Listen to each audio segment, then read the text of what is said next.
Bonjour, chers collègues. Est-ce que vous allez bien? Oui, good. Je suis content de l'entendre. Est-ce qu'il y en a ici qui ne vont pas bien?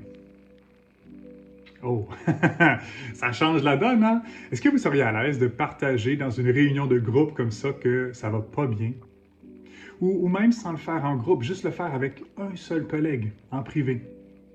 Et ça, là, pour moi, c'est fondamental. D'avoir la possibilité de le faire, d'être dans un environnement ouvert, authentique, où est-ce que les gens peuvent s'exprimer, peuvent dire ce qui ne va pas. Avec ce qu'on a observé dans les derniers mois au bureau, bon, il y a différents enjeux qui sont sortis. Il y a eu entre autres le harcèlement psychologique qui est très très peu présent, mais qui a des effets importants sur ceux qui sont affectés.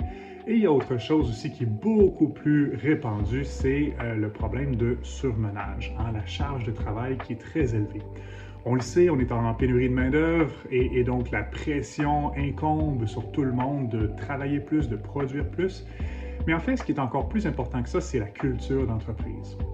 Là-dessus, d'ailleurs, j'ai un exemple. Il y a quelques années, je travaillais dans une autre entreprise où est-ce que les gens travaillaient normalement 70 heures par semaine.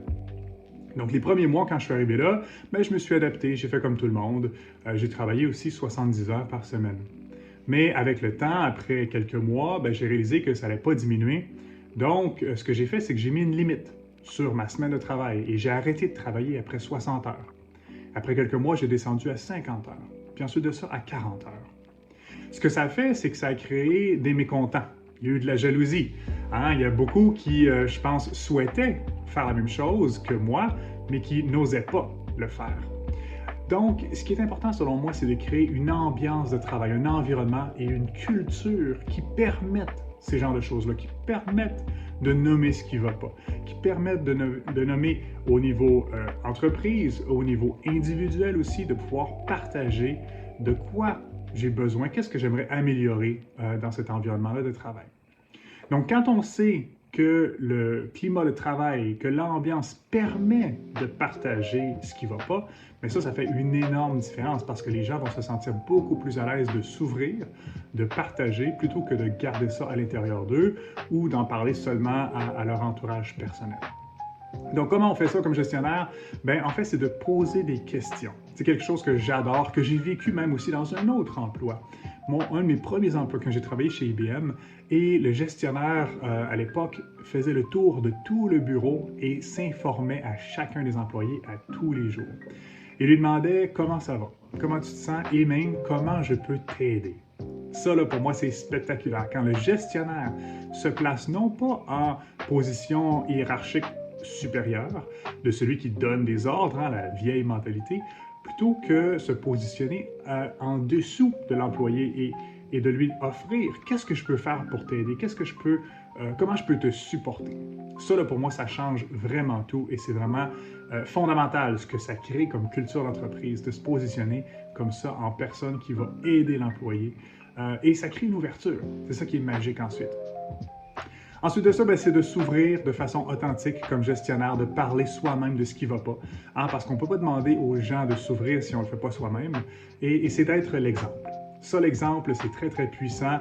L'exemple en prenant soin de soi-même, en demandant aux employés comment on peut les aider, comment ça va. De créer une relation personnelle, intime même, avec les employés. De créer une relation un peu comme l'amitié.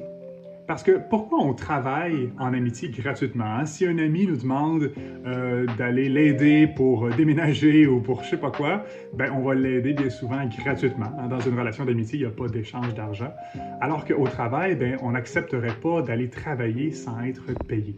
C'est quoi la différence? La différence, c'est la relation émotionnelle qui est en dessous. Donc, le but, c'est d'essayer de recréer cette relation-là émotionnelle au travail pour que les gens aient envie de travailler par plaisir et par choix plutôt que de le faire par obligation. Comment on prend conscience qu'on peut travailler par choix? C'est vraiment d'accepter d'avoir le choix. c'est de réaliser que je ne suis pas obligé de travailler. Je ne suis pas obligé de travailler à cet endroit-là, que j'ai le choix. Et donc, plus on crée ces circonstances-là, qu'on pose des questions, qu'on demande à la personne « Pourquoi tu travailles ici? Qu'est-ce que tu aimes de travailler ici? » Et on peut surtout l'amener de façon positive, hein? Amener des questions dans l'ouverture. Et puis, c'est parce que si on demande à quelqu'un qu'est-ce que t'aimes de travailler ici, on va trouver une réponse. Et si on demande qu'est-ce que t'aimes pas, on va trouver une réponse aussi. Donc, c'est avec le temps, avec le conditionnement qu'on peut créer cette belle ouverture-là pour que les gens se sentent à l'aise, heureux et libres de travailler chez nous par plaisir.